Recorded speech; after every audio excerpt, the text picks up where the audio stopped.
बच्चों, आज mother's day है। मदर्स डे के बारे में कुछ बोलो। जी सर, आइ मदर्स डे छै। आइ माय के पूजा करल जाइ छै। माय बच्चा के खूब प्यार करे छै। माय बच्चा के चांद के टुकड़ा कहे छै। माय बच्चा के खूब प्यार करे छै। अब आगे तू बोल रे चप चप। माय जन्मदाता होइ छै। माय भगवान के दोसर रूप होइ छै। हमरा सबके माय के इज्जत करे के चाही। चल रे चिरकुटवा, अब तू बजी रे। माय जगत जननी होइ छै। माय भगवान होइ छै। माय ईश्वर के दोसर रूप होइ छै।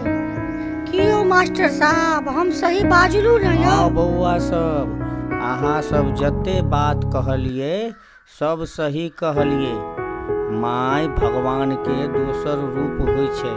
माय जगत जननी होइ छै। हमरा सबके माय के इज्जत करे के चाही। माय के सम्मान करे के चाही।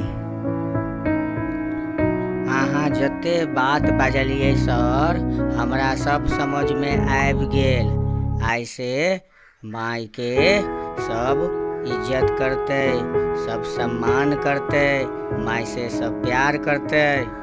हाँ बौआ, तू एकदम नीक बाजली। अच्छा चप चप, तू अपना माय से प्यार करे छी ना?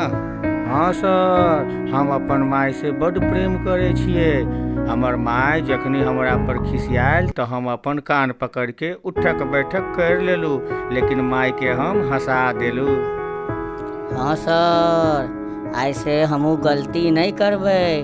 अपन माय के खूब इज्जत करबे, खूब ओकरा से आशीर्वाद लेबे, ओकरा खूब प्यार करबे।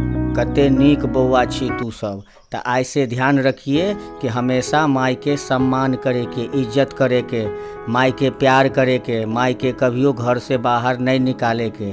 माय अनमोल होइ छै, माय के कोई मोल नहीं होइ छै। ई बात बौआ हमेशा ध्यान रखब।